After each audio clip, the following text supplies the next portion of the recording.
Okay, let's dive right into this. Welcome back, everyone, to another explainer. Today, we're unpacking a concept that, honestly, I find absolutely fascinating. And, well, frankly, it's just deeply refreshing. We're looking at a really powerful, evidence-based approach known as the health capital framework. Specifically, we're going to focus on a salutogenic model of empowerment. Now, if that word, salutogenic, sounds like a total mouthful, don't worry about it at all. We're going to break it down completely. This explainer really flips the script on how we view our well-being. It's all about moving away from models that obsess over what's broken, and instead focusing entirely on how we actually build capacity and resilience in our day-to-day lives. Because let's be real, are you tired of health trends blaming you? I mean, if you've ever felt utterly exhausted by the endless parade of so-called magic bullets, or if you've ever felt that awful pang of guilt because you just couldn't keep up with the latest rigid, restrictive rules that seem to dominate modern living, you are absolutely not alone. So much of the health advice we consume today carries this really heavy undertone of blame. Like if you aren't perfectly healthy, well, it must be because you didn't follow the right 12-step morning routine, right? Well, the source material we're exploring today completely rejects that authoritarian blame the victim approach. Here's our roadmap for today's explainer. First, we'll look at the sick care problem. Then, we'll shift into a new health paradigm. Third, we'll break down the 4 Rs framework. And finally, we'll wrap up with the philosophy of empowerment. So, let's start right at the beginning with Section 1, the sick care problem.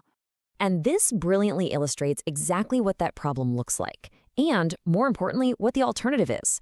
We live in this highly complex, super fast-paced modern world, and our society largely relies on a sick care approach. Basically, we wait until something goes wrong, and then we rely heavily on medical interventions to fix it, which kind of leads to this cycle of dependence. This is your traditional pathogenic model. It's system-centered and totally disease-focused. The alternative, though, is the salutonogenic model. This one is person-centered and capacity building. Instead of always asking, hey, what causes disease? The salutonogenic approach flips it and asks, what creates health? It's a massive shift in perspective. It moves us away from simply managing symptoms and really pushes us toward actively building up our physical and mental reserves. Which naturally brings us to Section 2, a new health paradigm. To bridge that gap from being disease-focused to capacity building, researchers developed the Marcinus Health Capital, or HC model. Think of this as a major paradigm shift. It completely steps away from those health education approaches that honestly just seem designed to make individuals feel inadequate. At its core, it is salutogenic, meaning it's a person-centered, capacity-building approach focusing on organic behavior change and adaptation rather than disease.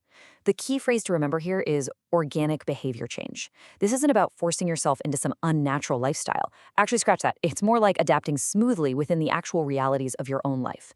It's the ultimate alternative to traditional medical dependence because it relies on your natural capacity to adapt and grow.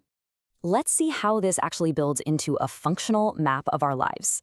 The HC model integrates 4 key facets of modern life.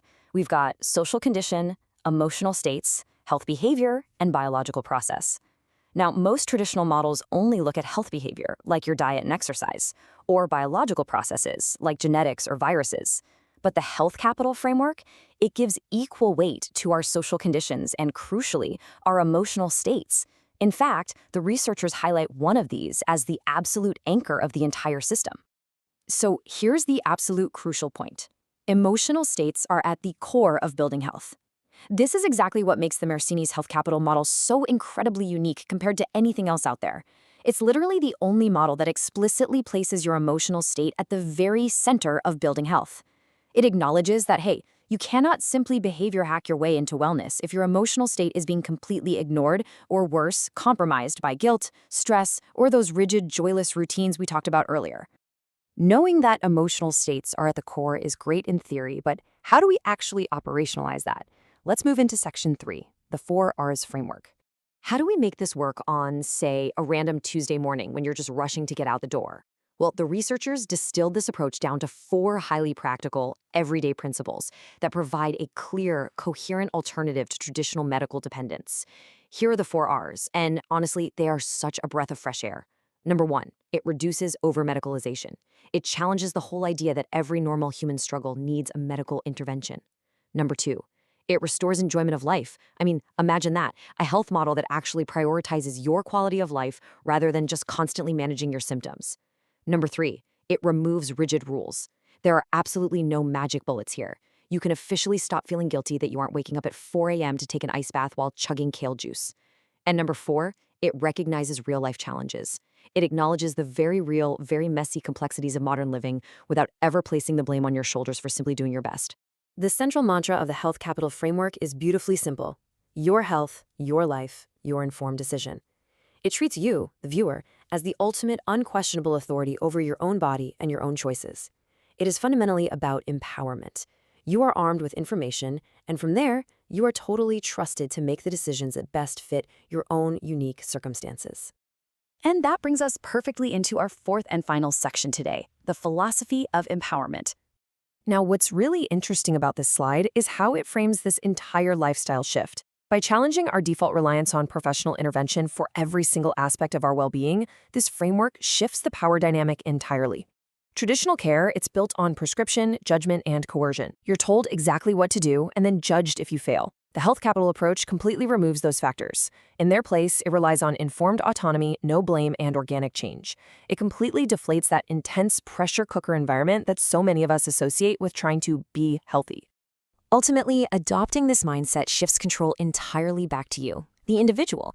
It's incredibly easy to adopt because, well, it works within the life you already have.